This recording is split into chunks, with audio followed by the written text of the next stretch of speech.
चित्रकूट क्षेत्र में बरगढ़ क्षेत्र में एक हमारी बहन नर्स वो प्राइवेट अस्पताल में ड्यूटी करने जा रही थी, तो है उनके साथ बहुत बड़ी हैवानियत हुई है। उनके साथ गैंगरेप हुआ, उनके प्राइवेट पार्ट को भी कुचला गया है। इतनी बड़ी हैवानियत हुई है वो महिला की उस बेटी के साथ कि हम बयान नहीं कर। चित्रकूट की पुलिस आरोपियों को बचा रही है। बेटी का कहना है कि मेरे साथ 4 लोगों ने जो है गैंगरेप किया, लेकिन चित्रकूट पुलिस ने एक शुभम मिश्रा नाम के व्यक्ति को गिरफ्तार किया गया। तो मैं पूछना चाहती चित्रकूट पुलिस से कि क्या एक आरोपी एक बेटी के हाथ बांध कर उसके साथ गैंगरेप नहीं कर सकता है, उसके आंख में पट्टी नहीं बांध सकता है और उसको उठाकर के रेलवे ट्रैक पर नहीं फेंक सकता है? ये क्या उनकी रिश्तेदारी है चित्रकूट पुलिस से कि उनको आरोपियों को बचा रही है? और जनता दल यूनाइटेड इसकी मांग करती है कि ऐसे आरोपियों को फांसी की सजा तत्काल दी जाए। अब इसमें जितने भी दूषित लोग हैं उनको फांसी की सजा दी जाए।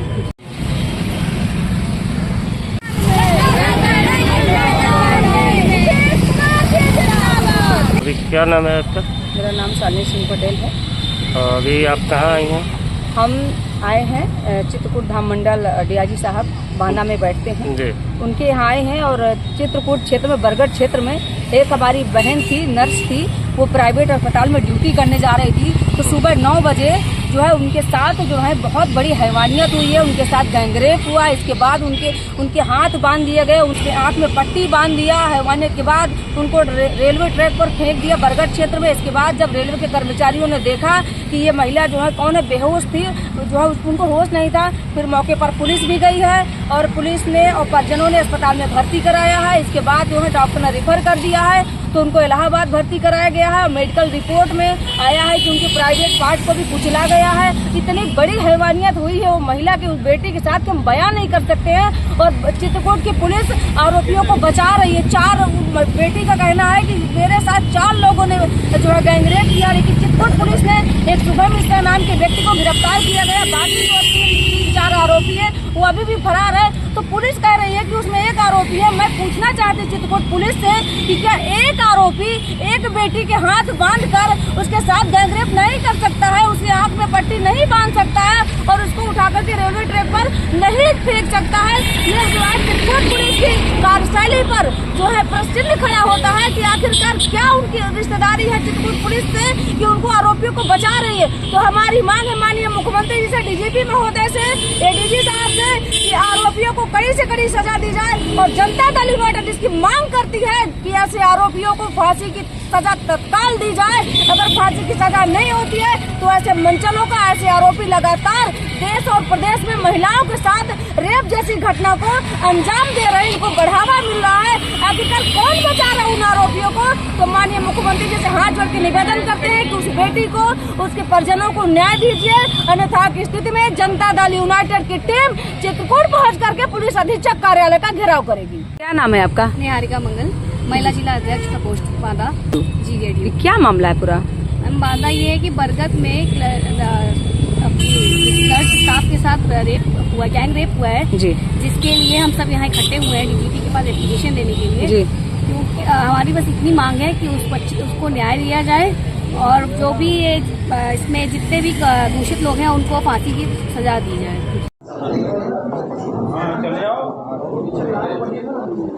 20 अक्टूबर को एक लड़की के साथ गैंगरेप की सूचना थाना बरगढ़ में दर्ज कराई गई थी बनाम अज्ञात। पुलिस के लिए इस घटना को, जो कि बिल्कुल बियाबान जंगल में हुई थी, खोलना बहुत बड़ी चुनौती थी। वरिष्ठ अधिकारियों ने भी घटनास्थल का निरीक्षण करके मार्गदर्शन दिया था। 5 टीमें लगाई गई थी जो परंपरागत मुखबिरी, सर्विलांस और क्षेत्र के मंचले, युवक, इस तरह के जो लोग हैं, सबके पीछे अपना अपना सूत्र लगा रही थी। इसी में उस लड़की ने एक स्केच बनवाया था पोर्ट्रेट बिल्डिंग के माध्यम से। वो स्केच भी जारी हुआ।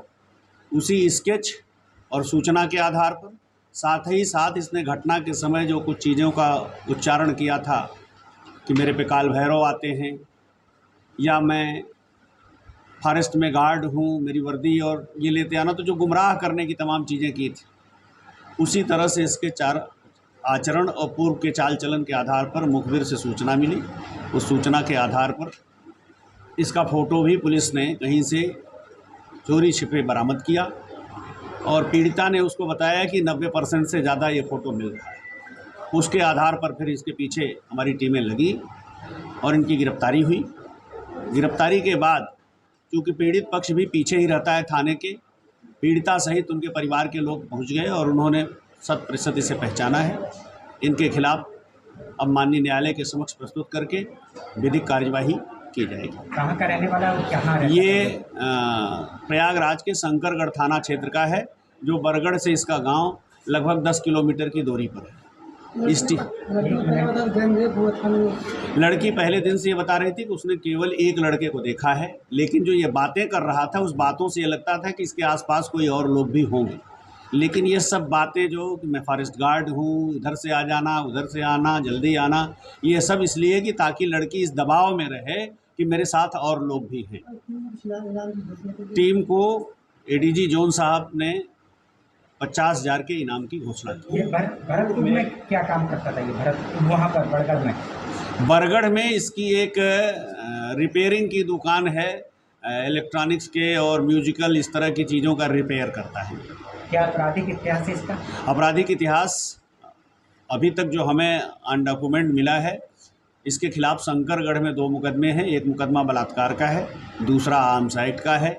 लेकिन ये पता चला है कि इसके खिलाफ 2 मुकदमे और हैं, लेकिन अभी तक उनकी ऑन पेपर हमें जानकारी नहीं हो पाई है। हमारी टीम बगल में चूँकि मध्य प्रदेश भी लगा हुआ है, तो वहाँ से भी हम छानबीन करके देखते हैं कि और भी जो इसके बारे में लोग बता रहे हैं वो घटनाएं सही हैं या सिर्फ जुबानी है।